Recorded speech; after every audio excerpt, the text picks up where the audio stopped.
When I got back home, I didn't really hear about Jesus. But the thing is, Christianity and Jesus was in the background of my life. It was in the background. Like, I knew that mom prayed for us when we were sick. I knew that she prayed for others when they were going through stuff. Or they say, well, they'll be say, God bless you, bye, have a nice day. So God was in the background. I knew that they believed in God. I knew of this Jesus, but I never knew about the relationship you could have with Jesus. I thought God was just a praying in church. I didn't know the depth of it. I didn't know about spirits, of course, all that other stuff. So when life hit me, I didn't know who to run to because I thought this God was something distant that was far. So I didn't really grow up. I love my mama. I love my dad. Yes, they love Jesus. Yes, they accepted Jesus, but they were not firm enough in this is what y'all have to do. This is the plans of the devil. This is what y'all got to do. This is fasting.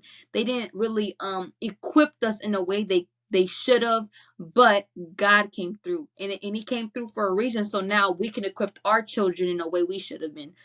So starting off, I started to like women really young. I think second grade. I think I was a second grader. Was a second grader, maybe like 10. Let me say, something I heard about that is because the devil likes to attack you when you're young, before you know your identity. So that's why the devil, a lot of people who are bisexual, they think, oh, I was born like this. I've been like this ever since I was little. The devil likes to attack you when you're young. And that's why the devil tried to kill Jesus and tried to kill Moses when they were a baby. And guess what? God saved them. That's so crazy how like the king at that time was like, oh, kill all the kids that's underneath too. But boom, Moses ended up. God still saved Moses from that, and he still saved Jesus, even though the king was trying to kill them. That is so crazy. But The saying is a snake eats a eagle's egg before it hatches because once the eagle is grown, the eagle will eat the snake. So that's why snakes eat eggs, bird eggs, because when they get older, the bird can devour the snake. And that's why in agendas nowadays, the children are being taught them, they, he, she. I feel like so at that age in second grade, I didn't know what was really wrong from right. And spirits, if y'all don't know, to give you knowledge, spirits attached to you from generations before. So if it didn't take your dad out, if it didn't take your mom out, it's trying to take you out. And that's why we have to receive the blood of Jesus because our blood is connected to curses. Our blood is connected to sinfulness and incest and all these other things. So when we don't say I'm covered by the blood of Jesus, your natural sinful blood will be connected to something else.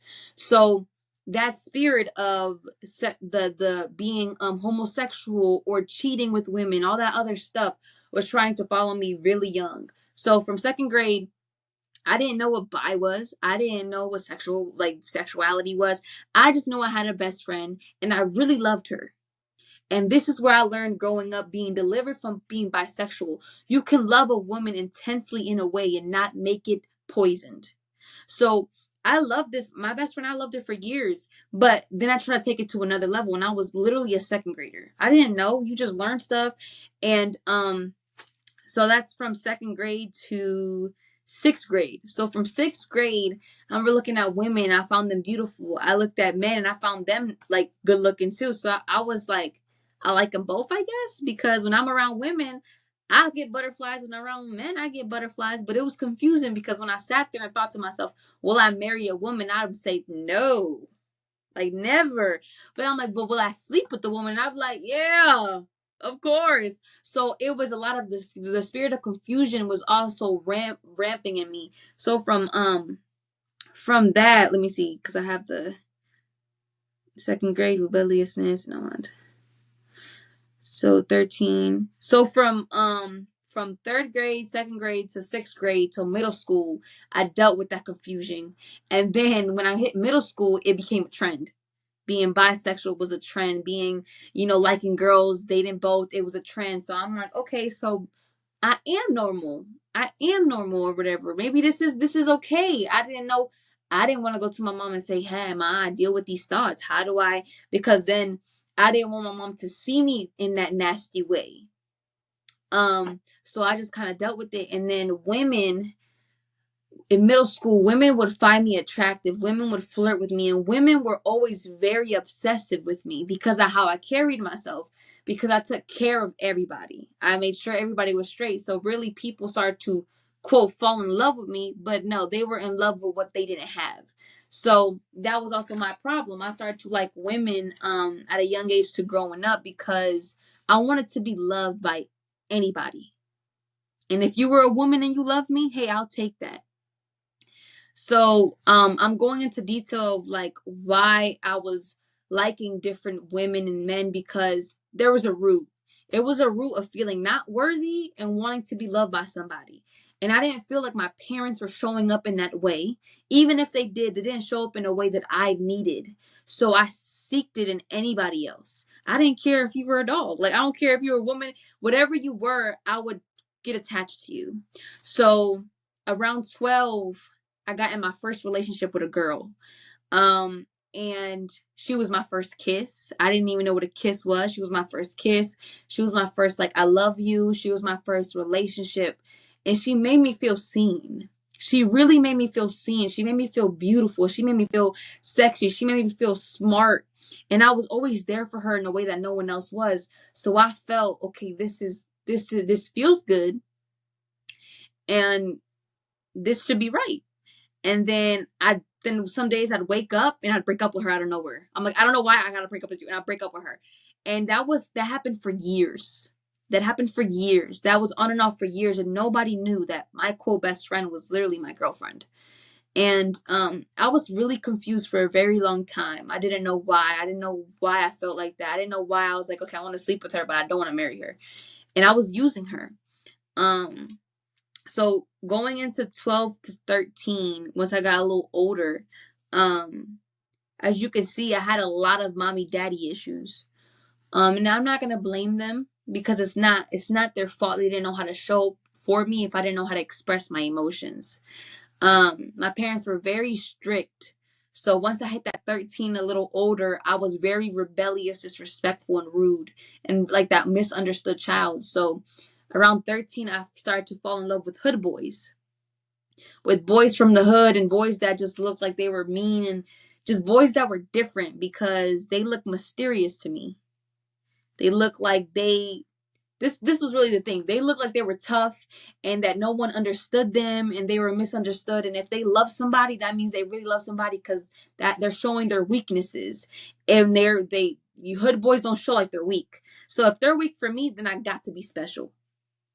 And that's why a lot of women go for hood boys because they want to feel special. And that's why I seeked hood boys. So around 13, I started to, get a crush. I started to fall for this boy.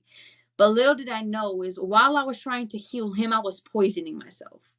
When I was trying to show up in a way that no one else showed up for him, I was killing my spirit because I was feeding his flesh.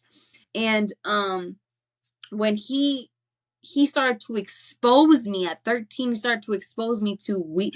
I will never forget this. He gave me weed as my birthday gift at 13. I was very new to that. I never smoked. I didn't even know how to roll a blunt. I was still a virgin at the time. I was really confused, but I wanted to be anything he desired because I wanted to still be loved by him. And I remember smoking and I'm like, what in the world is this? Nobody even tell me what weed is like. I'm so new to this.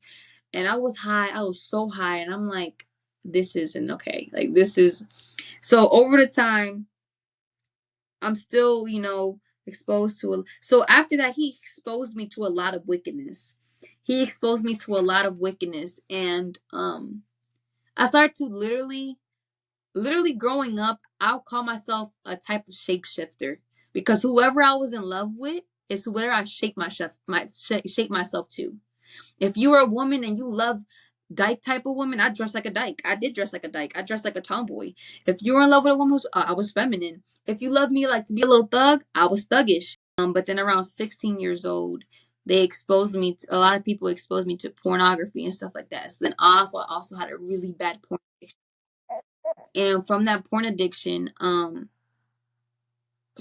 don't know what age it started, but I think high school. The porn addiction was so bad that it came with the insomnia spirit, a demon that I suffered insomnia for years from 13 to like probably 19 years old.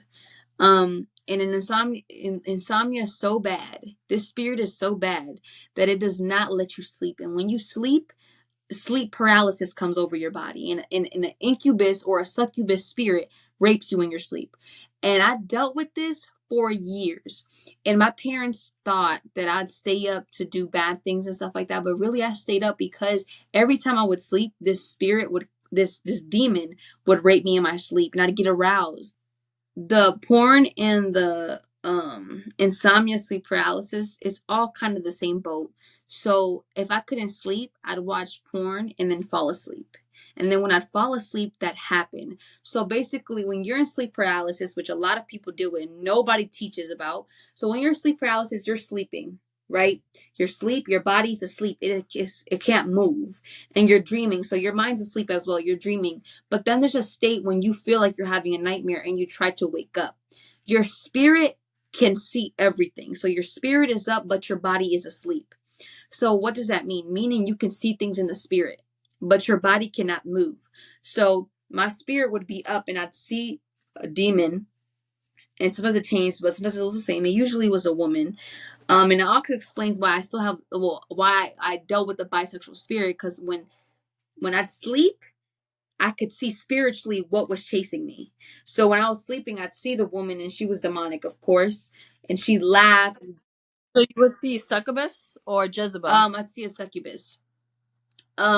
So basically this is how it felt. So if you're sleeping, you feel this demon laughing at you, messing with you, scaring you with multiple dreams, but you would also feel aroused. So you would like basically start to get like wet, and you start to, your body would feel like you were like being touched, or like, or you would also start having sexual dreams.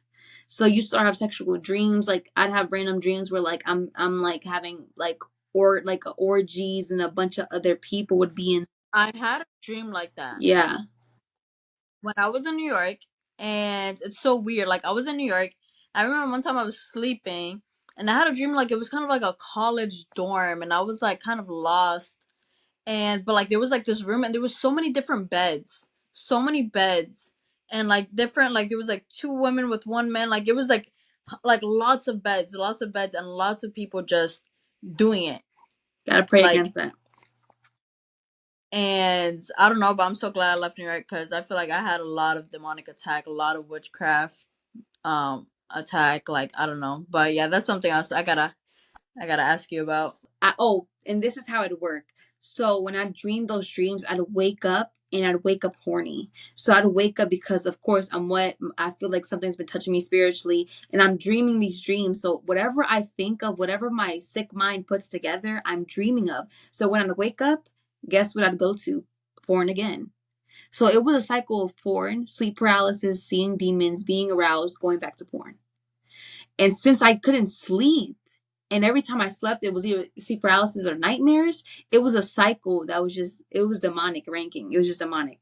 So then, this is when I go into the witchcraft. So I told you my parents were strict. Around 17, from all the stuff I was dealing with, insomnia, all this stuff, I was a very bad, rebellious child. I was just disrespectful. I wouldn't go out and party or none of that.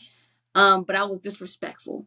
And I was like, me and y'all, we ain't working out. I need to move out. So at 17, my sister took custody of me. Like she signed papers of like I could live with her. So at 17, I wasn't even a senior yet. Me and my sister got together, and I'm like, we moving out. So I moved out at 17. I got my dream apartment, got my dream place at 17. And if you know a 17-year-old who's just now becoming a senior, has her own place, ego goes straight to her face. Ego, that's ego. That's like you become very prideful.